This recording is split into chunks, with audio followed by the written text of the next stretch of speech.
Okay, well, I think we're going to get things going here. Let's get this started. Good afternoon, everyone. My name is David Ciccarelli, the CEO and co-founder of Voices.com. And today's an exciting day because we actually just launched our new logo and we're officially rebranding as Voices. So I'm excited to share that. But thanks for all of you who have joined us. If you can see me and hear me, maybe introduce yourself in the live chat on YouTube. Let us know where you're watching from. That would be awesome to hear from you. Already, we have actually received a number of questions that have come in from both on YouTube Live, also from Instagram, Twitter, and Facebook as well too. So we've got a number of questions just to get this, let you know kind of what we're going to be talking about today. All about voice acting, all about editing, auditions, pricing, and what Voices charges as well too. So you're going to see and hear about some of those questions being answered. So if you have a question, I'm just going to encourage you to put that in the chat here on YouTube Live, just in the chat on the sidebar. I'll do my best to follow along. I'm also joined by Julia, who's actually going to be helping moderate and make sure that that nothing is missed along the way. Excellent. So just in case those of you who are new, this is Voices office hours. We're going to hold this on the last Friday of every month at 4 o'clock Eastern. So you can put that in your calendar. Of course, if you follow us on social media, you'll see that as well. And today's topic, as I mentioned, all about job postings in particular. And so just put your questions in the side and I'll do my best to answer those. So the first question I actually see here in the chat is asking about, really around the age of if there's a certain age that's kind of too old to get started in voice acting, and is 48 too late to start voice acting or even start voiceover work. I live in Albuquerque, New Mexico. Is there any potential? So over the last number of years, a lot of things have changed, and I'm going to say even, dare I say, even in your favor. The access to high-speed internet, the low cost of technology around audio recording technology, setting up a home studio, software that's available for your computer. All of this makes getting into a voiceover much more approachable and much more cost-effective. You mentioned that you're in Albuquerque, New Mexico. We've heard from people from Kalamazoo, Michigan, St. Louis, Missouri, really kind of everywhere in between, where, gone are the days really where you needed to be physically located in New York City or in Los Angeles, where you would need to be kind of getting an agent who held a lot of those key relationships with producers. Now, of course, if you're in a major center, there's going to be lots of ad production work that happens in New York and more film and media and entertainment that happens in LA. But it's not exclusive to those geographic areas, nor is it kind of a prerequisite that those producers in those big cities only hire talent in that region. At Voices, we have hundreds of thousands of clients, people who hire talent like yourself from over 160 countries around the world. They're not meeting face to face. They're working with talent wherever they can find it. So I just wanted to kind of level set that I don't think that your location is really it shouldn't be a deterrent or a setback. I think nowadays you can, as you know, go on and create a profile on sites like Voices, and there's several of them out there where you can actually start marketing yourself online. Over time, I know a lot of talent really aspire to getting an agent who really just kind of gets that flywheel going even further. The agent's also sending them work in addition to the auditions that you're able to do on your own. So just wanted to mention that I think really it's a global phenomenon, and clients not just in North America or even the US, clients in Europe are hiring Americans, and frankly, even the other way around. Regarding the age, I think if you're up for it, you feel like there's that you have the time and energy to pursue into a career and a craft.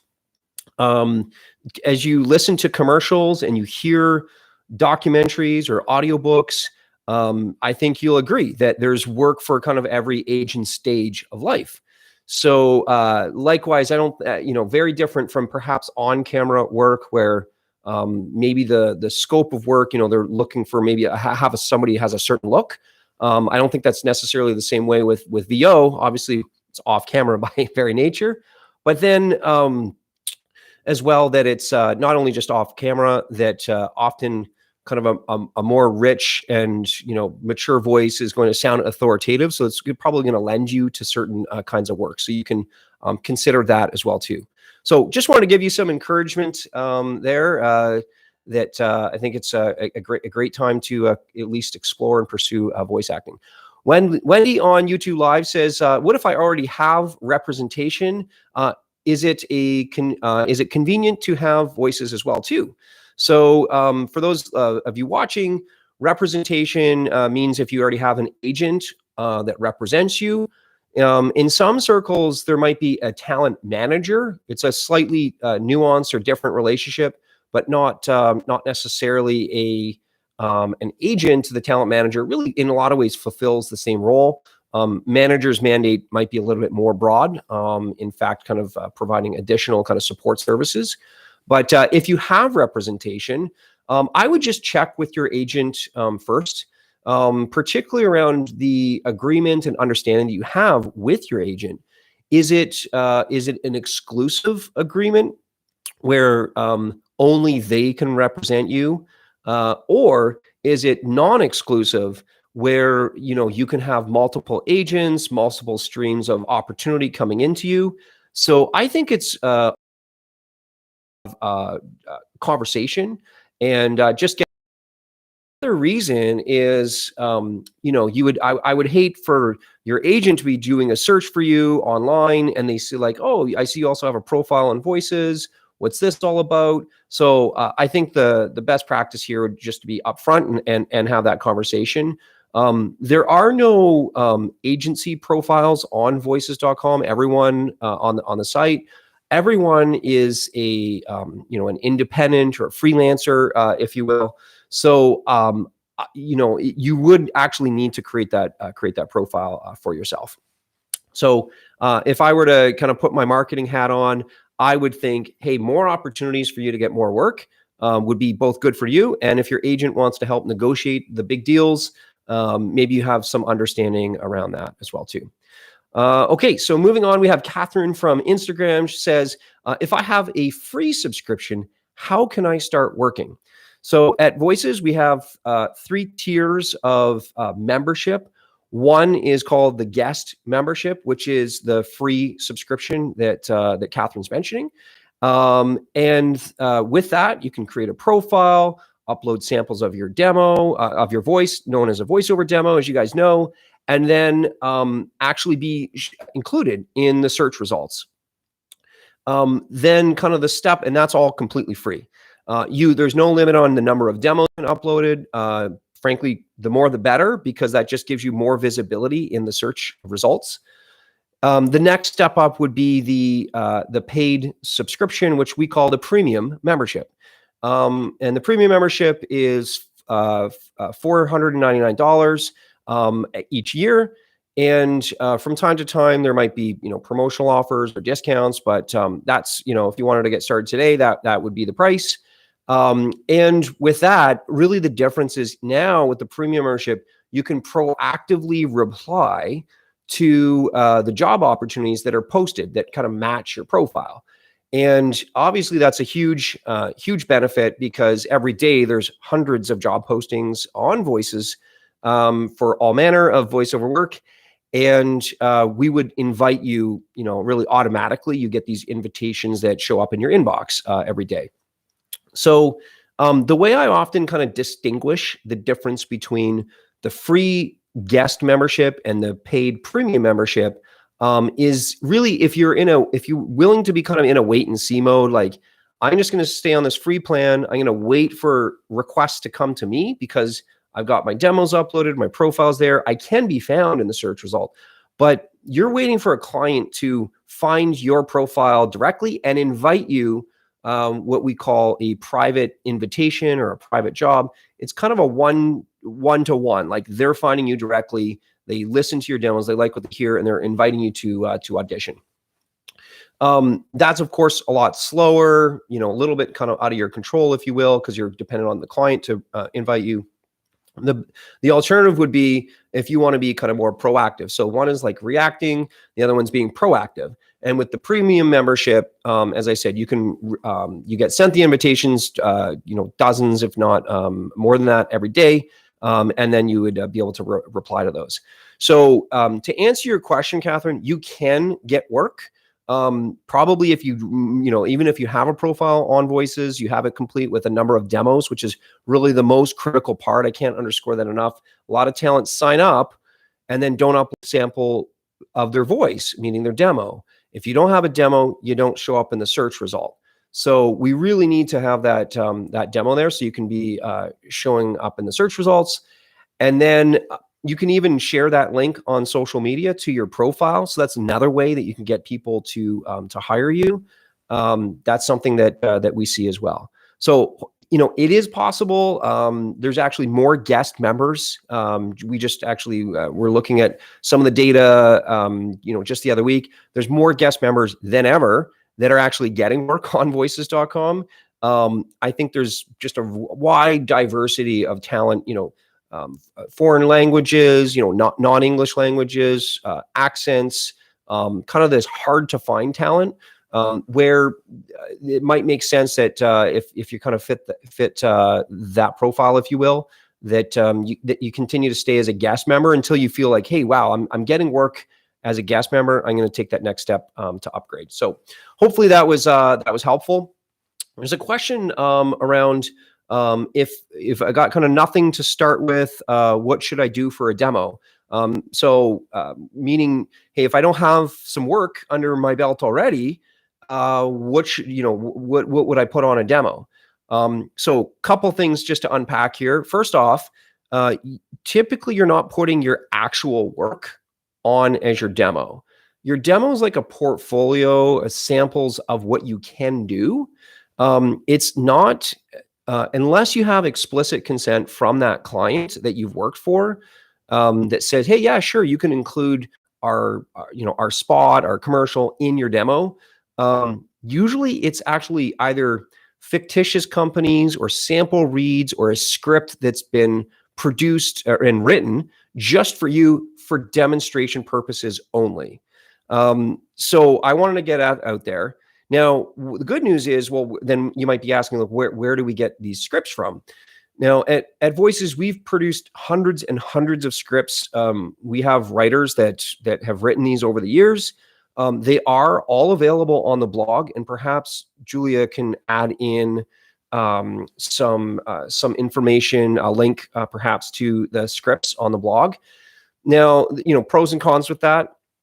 A lot of people have used those scripts, so you might want to edit them a little bit and kind of make it your own. But the pros is that, hey, you're not having to start from scratch. So think about that for your. Now, you asked what should I do for a demo? There's kind of the three things here that you want to have on your three types of demos. There's there's about, I think we have 12 categories of voiceover work that you can do.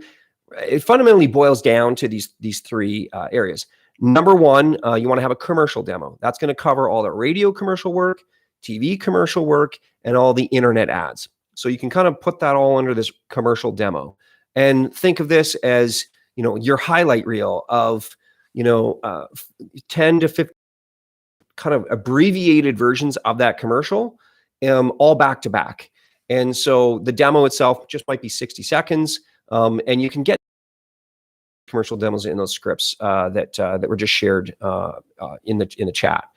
The other demo you would want to have, if maybe more of your style is kind of long reads, more of kind of for documentaries. This is often called a narration demo. It could be, informative content, that whether it's training, could be educational content, like for e-learning. This is more of a narration read.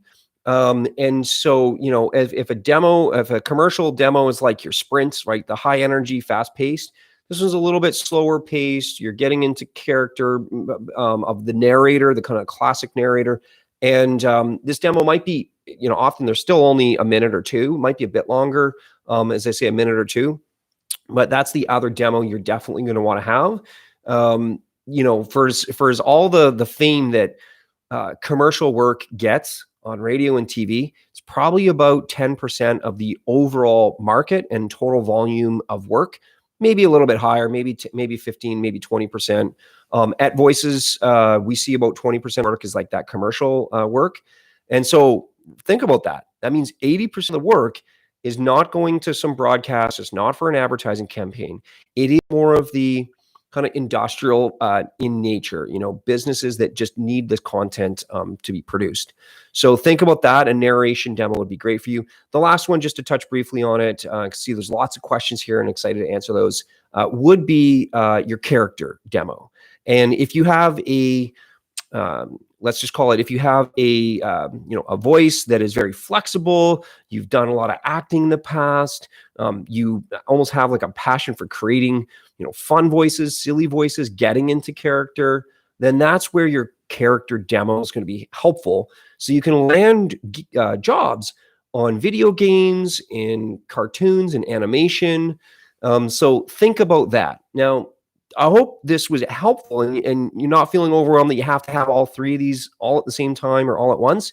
I just start with the commercial demo at the beginning, then the narration, next. Commercials just, a little bit, I think it probably, you can have a lot of diversity in there. I would start with those.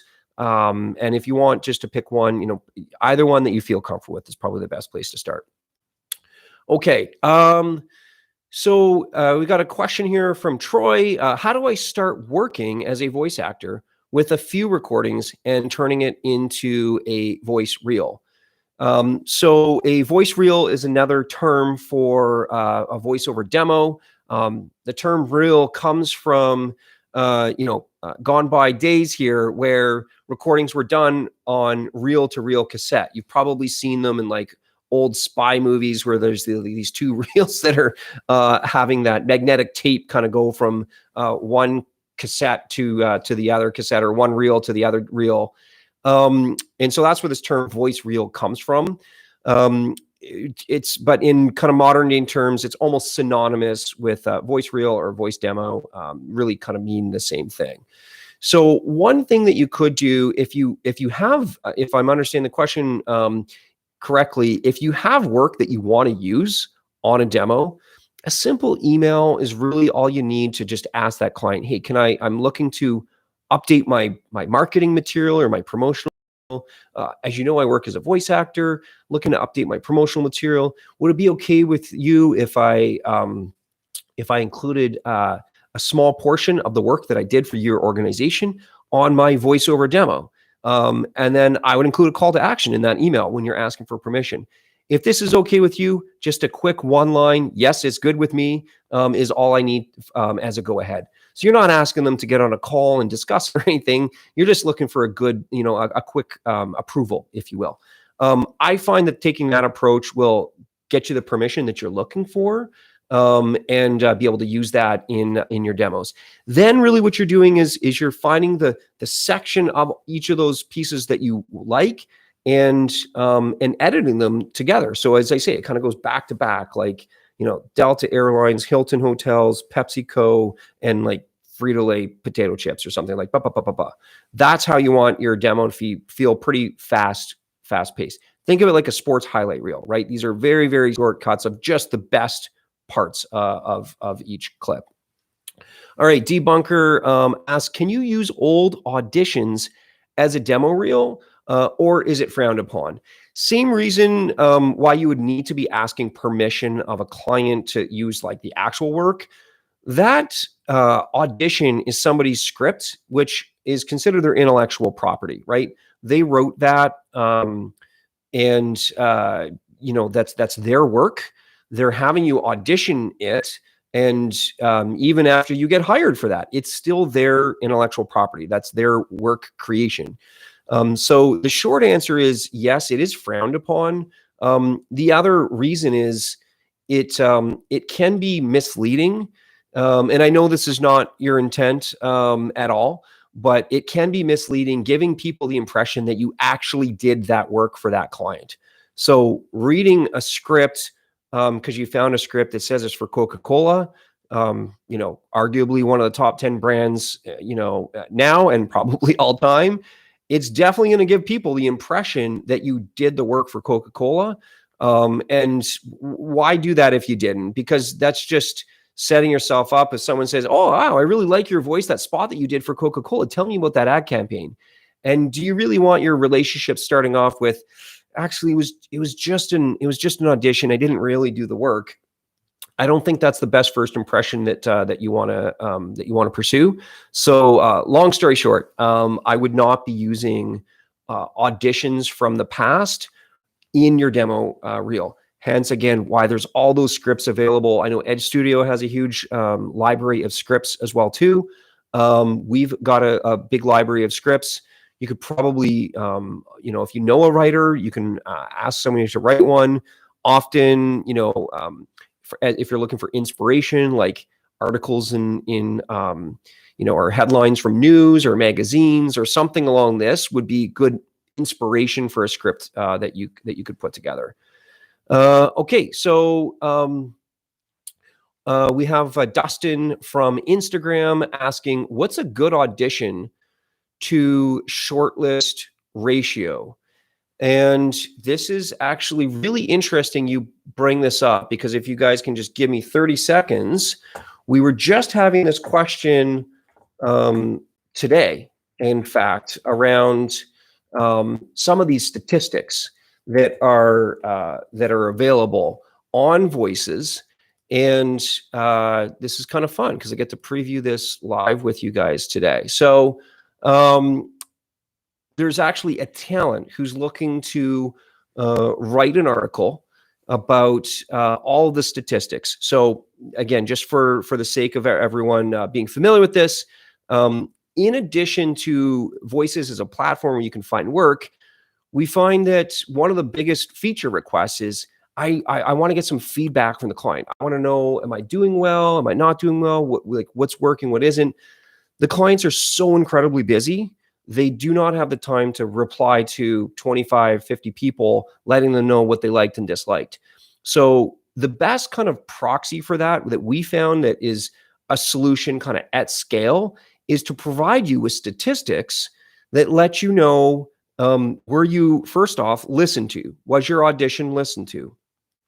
Was your audition shortlisted, which is the client, we used to have it as a little thumbs up, but now the client adds you to a shortlist. And then ultimately, were you hired? So your booking ratio.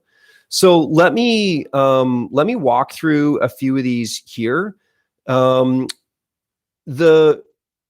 kind of starting with like that process, starting with your listen rate. Now, we would love nothing more than every audition to be listened to every single time. Sometimes the audition comes in, the job goes up, the client hires very quickly, and there's auditions that are submitted after the fact that unfortunately don't get listened to. Or maybe there's the client invited a whole bunch of people and they just didn't get through listening to everyone. So if you find that, like, I would say 80, 85, 90%, somewhere in that range of your auditions are being listened to, that's a good expectation. I just want to be upfront about that just like a lot of things, in life, you got to show up to be kind of ultimately hired. But even when you show up by submitting your audition, it's not guaranteed to be listened to because of those variety of factors. Project gets canceled, they take the job down, they post another one, whole bunch of reasons. So look for something like 80 to 90% as a listen rate. Next up would be the shortlist rate, and I think this is what you're looking for. In terms of a benchmark, I think we have here in terms of the data, 20% or higher would be a great shortlist rate. So let's call it 1 in 5 of your auditions being added to somebody's shortlist. That's awesome. And then in terms of a booking ratio, it looks like, somewhere around 5%, just glancing at the other screen here. So let's call it 1 in 20 auditions in order to book a job. Now, those are benchmarks. Some people are doing better. Some people it's taking more auditions, but hopefully you would find that pretty helpful as well too. Okay, so let me flip my tabs and go back to some of the questions here. I have a baritone voice. So Troy's asking, I have a baritone voice. Is that acceptable? I think the similar kind of answer as earlier with whether it's, ages. I refer to it as age and stage of life, right? And kind of what these circumstances are. As a founder of a technology company, a lot of similar questions are, is it, I come from this background, should I start a company? Should I pursue a career in this or that? This is my age. Am I too old to start a new company? Or I have this background. There are people who are tremendously successful at all stages of life and all ages and of all backgrounds. So, I don't think that it shouldn't be viewed as a hindrance. I think, you got to work with what you've been given. And I think if you have a baritone voice, I would lean into that, as they say. We have a great report, actually. And again, Julia, if you can help me out on this one, it's actually in, it's talking about celebrity voices. There's these vocal archetypes that we've identified, and they have kind of certain attributes. And so see which one of those vocal archetypes kind of resonates with you. Probably this like very authoritative, it doesn't need to be, kind of scary or like, over the top from that standpoint. You can be authoritative and friendly, right? Very, admired and respected voice. Someone that you kind of just, that draws you in and listens, that makes you want to listen. So, again, I think there's opportunity. And so maybe Julia, you can pop that link in for Troy. I think you'd really like that read around the vocal archetypes and those of celebrities. Okay, I have an Audio-Technica 2035. Would I need to get a better mic? Audio-Technica is a great brand. So same thing with the 2035. I'm familiar with it. Do you feel like you need to get a better mic? There is certainly a temptation to feel like the difference is in the equipment that you have. And for those of you who may not know, my background is actually as an audio engineer. That's what I went to school for, learning how to, record, edit, mix, produce music on big, 128 channel mixing consoles. So right down to small project studios, working with all manner of equipment and microphone.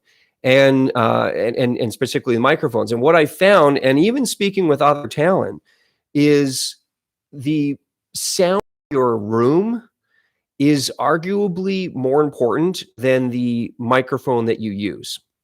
And when I talk about the sound of your room, I'm talking about it being a quiet space.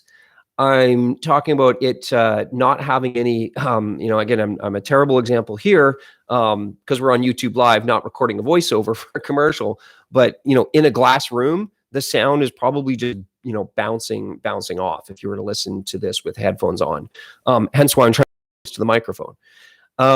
So when you think of like areas that you can upgrade in your what's called the signal chain, going basically right from your mouth in the room all the way through to the microphone, your cable, or audio interface, the software that you're using, it's generally best to start with like the earliest thing in the signal chain, which is really, your voice in the room that you're recording in.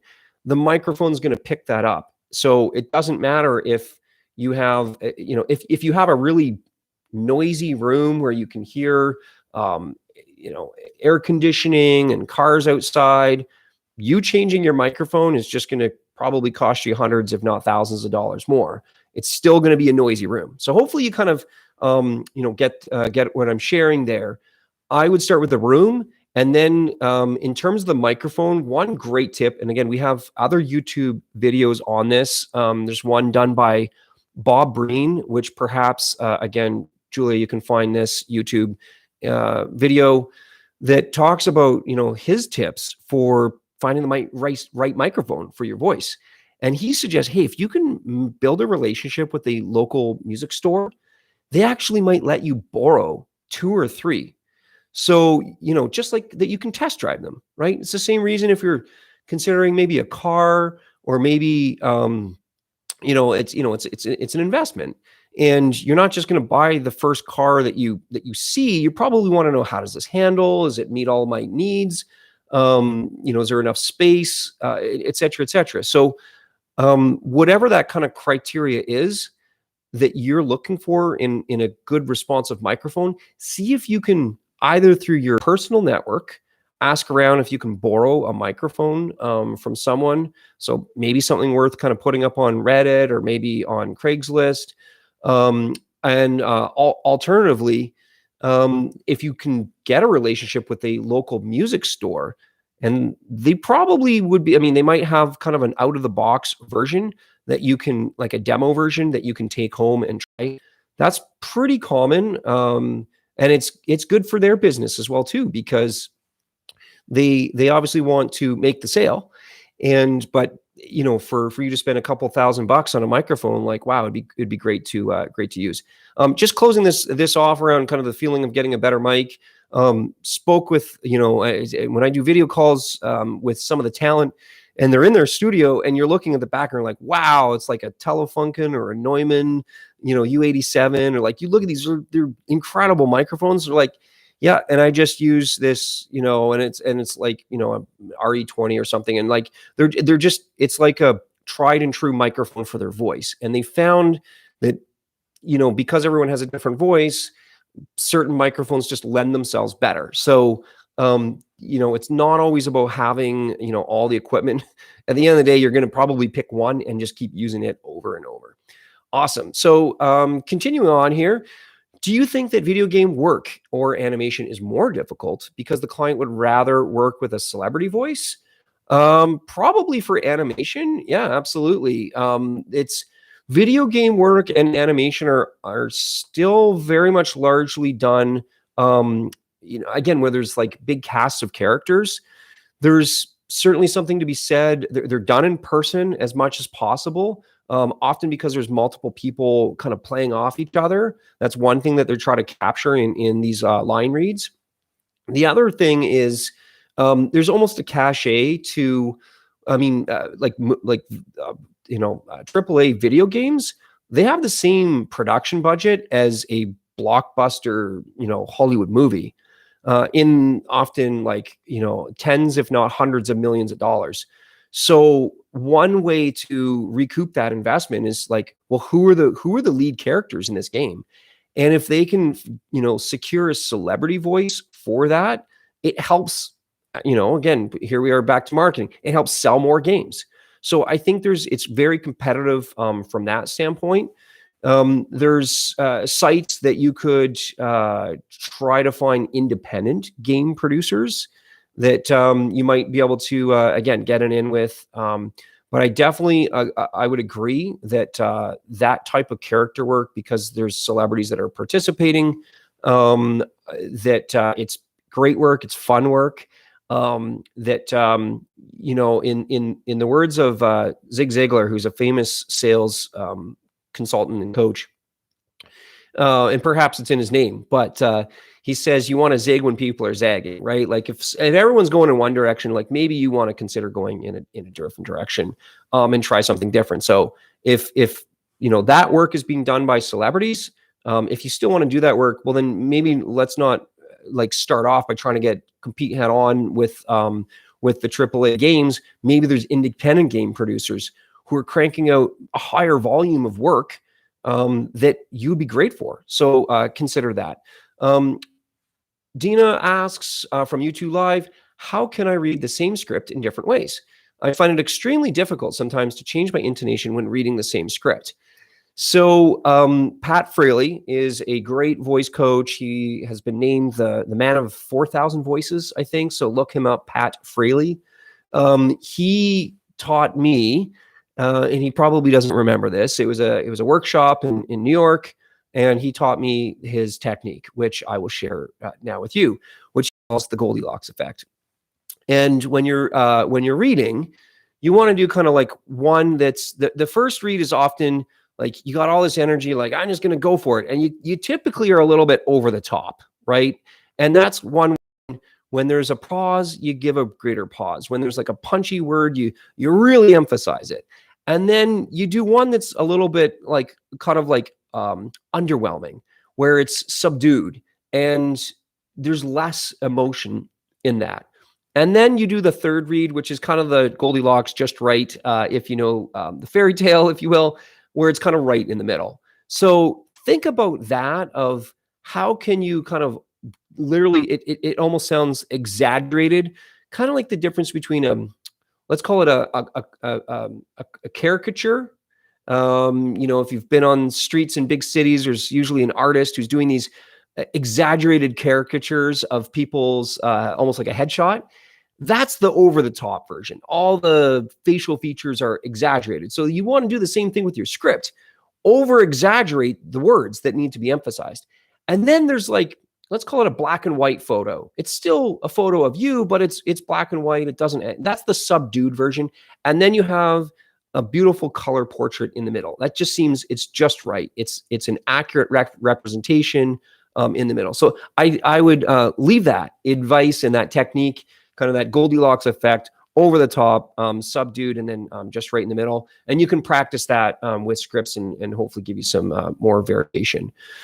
Jocelyn asks, and great to see everybody here, by the way. This is so exciting. So thanks for turning in today. I've got a question here from Jocelyn. Hi to you too. How important is it to get your demos favorited? Does it look poorly on my profile if I have lots of demo listens but no favorites? So just again, for those who might be new or just joining us, as you know, on Voices, you can upload as many demos as you want. We do show that we try to, again, give you feedback that like, hey, these demos are getting listened to. Now, most likely it's because either you've promoted it or that demo is showing up a lot in our search engine, or you've pinned it as kind of like I should say you've ordered it as one of your top 3 demos on your profile page, right? As it stands right now. It's usually the demos that are on the first 3 are getting both listened to a lot and favorited. The favorite count, to the best of my knowledge, does not show up publicly anywhere. So that's really just for your own knowledge, to go, this is interesting. It's getting listened to, it's getting favorited. This is a good sign. It's letting you know that it's starting to hone in on the voice that people really like, the style of performance that you're either getting hired in or being considered for. So we talk about these positive feedback loops all the time. You're contributing to your profile and marketing it. And what we're trying to do as a platform is communicate back to you through some of these statistics. So if you're not quite landing that first job yet, what other information can we provide to you based upon activity of all these clients that are using Voices that are at least giving you these kind of nudges and these moments of encouragement that go, okay, I feel like this is helpful. But to answer your question, Jocelyn, I don't think it looks, doesn't look poorly on your profile because people can't see it. It's just in the area that when you look at your own profile, you can see yours. Awesome. So carrying on, we got a handful of more questions here. I'll do my best to tighten up my answers and see if we can get through most of them together. So for soundproofing, 521 asks, what do you recommend when you have to use the corner of a room?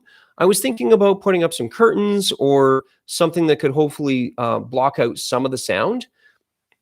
So one thing you might want to consider doing, even starting, is I refer to it as the clap test. So it's going to sound terrible in here.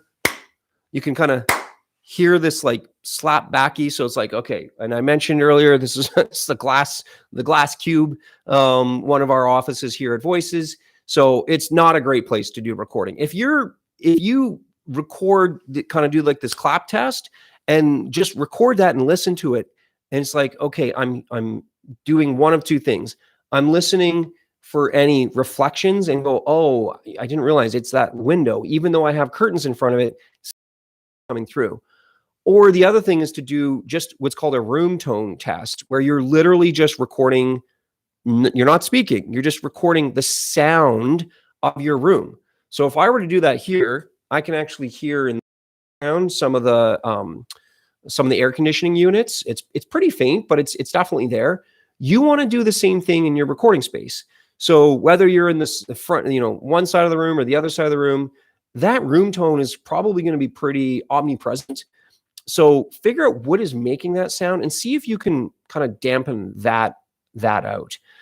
Corners, I think, that's just fine whether you're recording on the corner or on a wall. You got to, again, make it work wherever you are.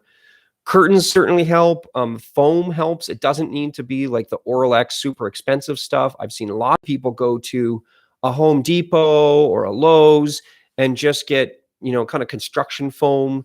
I don't know if it's necessarily going to be more or less expensive, but they're, for camping or like mattresses, sometimes there's these foam mattresses. Now, of course, like Casper's a big brand. They make foam mattresses, but even like cutting something like that up where it's like super thick, and having that up on your walls might be a good way where you can get a lot of volume, kind of cover a lot of walls, but it wouldn't cost as much. You might find them at like a camping or an army surplus store or a camping store, like these foam mattresses. Or if you want, maybe go to a Home Depot to find some foam like that. Foam's probably going to be a lot better than just some thin thin kind of cotton sheets or curtains. So consider that as a way to soundproof. Okay, so carrying on here, when delivering final work to a client, do you recommend both delivering raw, untreated audio or cleaned up and EQ'd audio, or deliver both? The coming to you to I'm going to say do a couple things.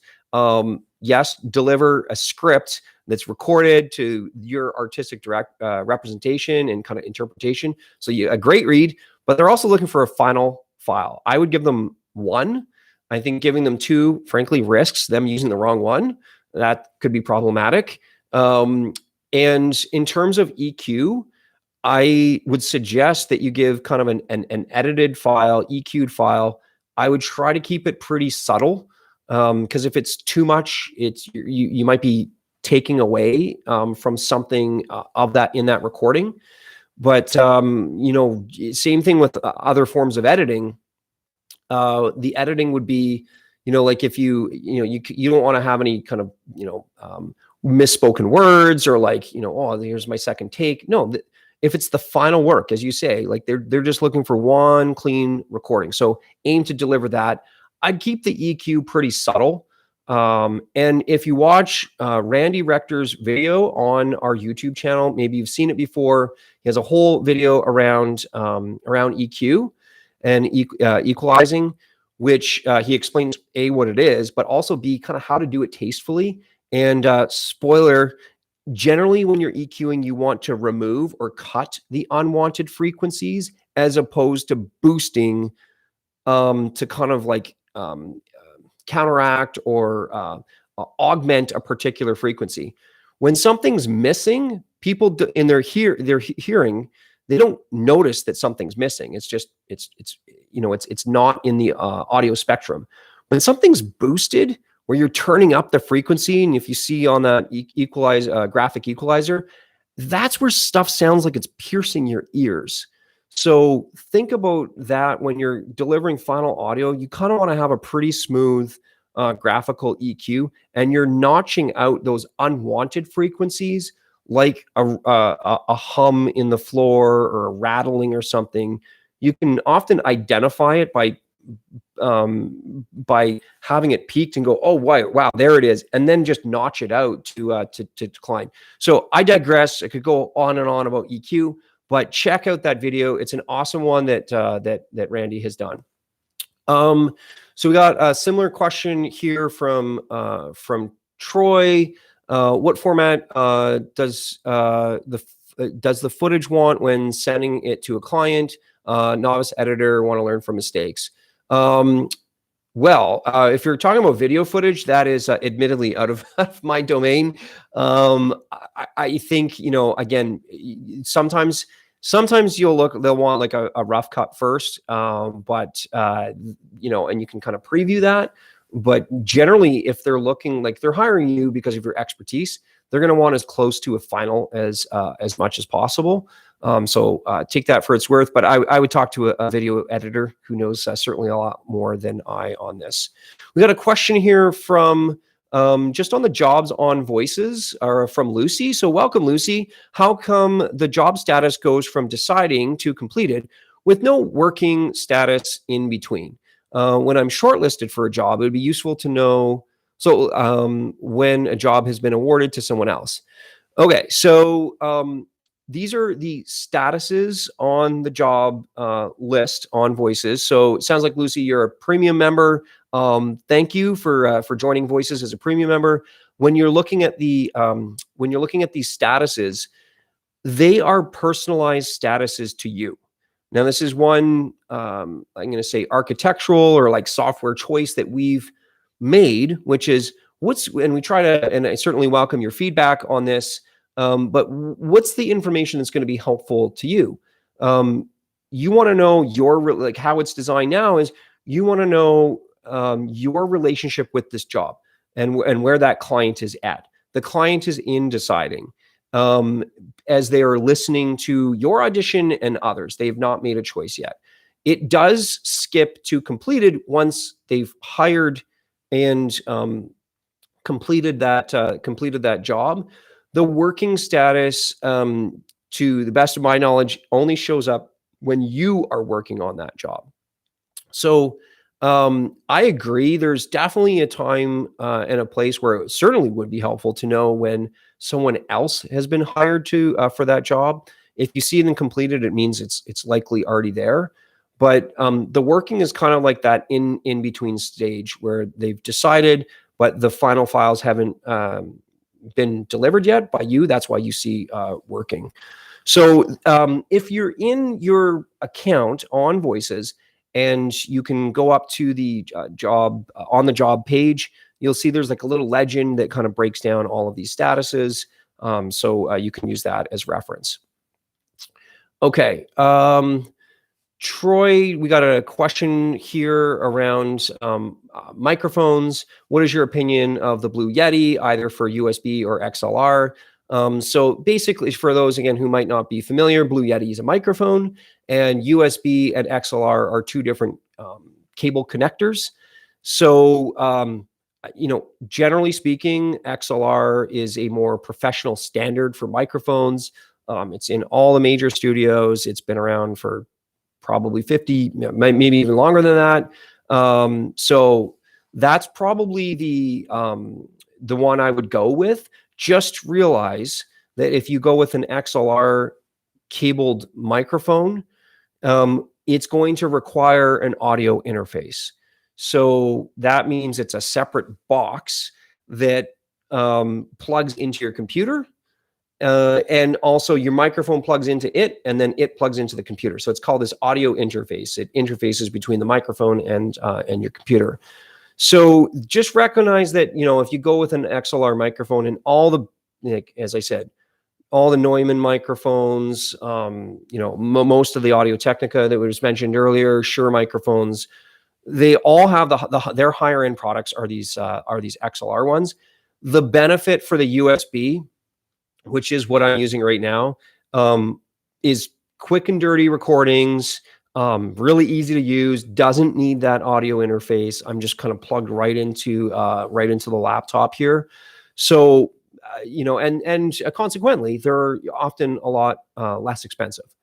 So if you feel, some people are, I'm going to say, feel strongly on the difference between these technologies. But hopefully, if you're just looking to get a microphone, get started, USB is a lower cost to entry, but over time you'll find that if you're moving towards an audio interface and you want a better microphone, it might actually cause you to get that audio interface. There was one last question here that I'm just well, there's actually a whole handful of questions, and I know we're just about at the top of the hour. There was a question around can you define the difference between union and non-union? I'm going to try to tackle that one briefly. So Troy asked, can you define the difference between union and non-union? So the union is the Screen Actors Guild. It is the performing arts union in the United States. And it's actually called SAG-AFTRA. It was once just SAG, the Screen Actors Guild is kind of that acronym. And then they merged a number of years ago with the American Federation of Radio and Television Artists, AFTRA. So now when you go on the website, it's SAG-AFTRA is the union. They provide all kinds of benefits to their union members. Namely, healthcare benefits is often one of the big ones. I'm not a union member. We don't really have many union, really, frankly, hardly at all at this point, union jobs on voices.com. So from that standpoint, I just have decade experience on the non-union or kind of freelance work. But the difference really is sometimes a producer or an advertiser is what's called a signatory, meaning they're required to only hire other union actors. They're contractually required to do so. And so some of that work is kind of exclusive to union. I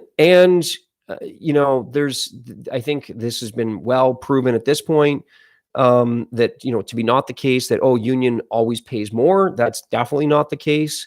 So I think the difference between the two, I'm not exactly sure kind of like what vector of difference you're looking for. It doesn't cost anything to be a non-union. You can be a freelancer by setting up your home studio and so forth. Union does have a fee to be joining the union. You often need kind of credits to get in as well too, or be on a union job to get your union affiliation, and then you're maintaining your membership as well. I would encourage you to reach out to a representative from SAG-AFTRA to get your specific questions answered. You can probably do a lot of Google searching. I know over the years, definitely the shift has happened towards non-union work, mostly because the contracts are complicated for union, not very flexible, didn't represent internet ads or jobs that were kind of being produced online. And I think in this day and age, advertisers and brand marketers that are looking to do productions very quickly they don't have the time to go through lengthy contracts and negotiating, nor maybe even have the legal expertise to navigate those waters or those papers in this case. So, I mean, there's a number of reasons and factors why I think the whole business kind of shifted towards non-union.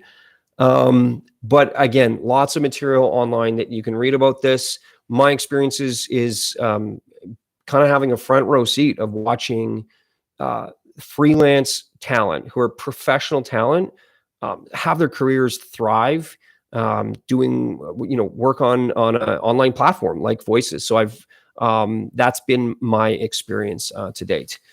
Okay, we have a handful of questions and that I wish we could get to, and I think one, I'm just going to maybe, we talked about kind of perfect editing of an audition, breaths and levels. Maybe that would be a good topic for next time. And then lastly, there was a question actually asked on Twitter about VoiceMatch and how does it work? So maybe this will be the last question just around VoiceMatch. If you're familiar with how voices.com works, the client posts the job, and then we invite the most suitable matched talent for that given job. So this is why it's so important that you have a complete profile, so that when we run this calculation, if you will, for which talents are good matches for the job, that you'll actually be kind of in consideration. If you have an empty profile, frankly, we have no data to work with. We have nothing to make a positive match. And it's pretty simple. There's actually a page, and Julia, if you'd be so kind just to add that knowledge base article in the frequently asked questions of our website around kind of what is VoiceMatch and how does it work. So it will answer this in a bit more detail.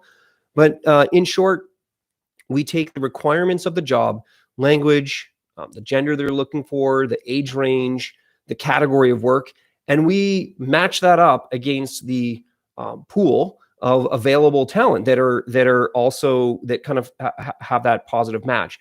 And then we're going to assign a score. So I think it's like 5 and 10 points per each of these criteria. The higher, the more criteria or things that you match on, again, language, gender, age, category, so on and so forth, artistic direction, tags, not just language, but also accent, all of those items, then the more things you match on, the higher your score is really what it comes down to. The score is important for 2 things. One, it's our signal. Thanks so much, Julia, for putting that link up. It's our recommendation to you. Hey, look, Troy, there's a great job for you on Voices. Here's here's how well it matches your profile. So it's a score out of 100. It also, the higher your score, the higher up you show up in the responses list. The client, you do the audition, you submit it. It's not just a first come, first serve. It's ordered by highest to lowest voice match. So even though you might get your audition in an hour after everybody else, but your score is 100, you jump to the top of the queue. So that's actually really important. I will share that as a tiebreaker, we do use the time and date stamp of submission to determine kind of who needs to be in what order. But the good news with that is, even if you are a little bit later on, you can actually show up higher in those audition response list because you have a high voice match score.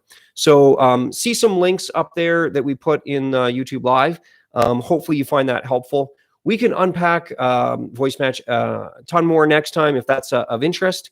But until then, I would encourage you to do a couple things if you could. We'd love if you could subscribe to our YouTube channel. We put new content out virtually every week. Videos like this. We'll also make sure that this video goes online. So if you know somebody who you think would benefit from some of the material or some of the advice that was given today, love if you could share that. Really appreciate that. And also encourage us to continue doing these. But it is my commitment to show up next month and run this again. It's the last Friday of every month at 4 o'clock Eastern. And we'll go for half hour, an hour, just like we did today, and answer your questions. Keep an eye out on our social channels as an opportunity to send some questions in that will get answered live on office hours. Okay, so signing off, it's David Ciccarelli, CEO and co-founder of Voices.com. Enjoyed it, and thanks for participating in office hours today.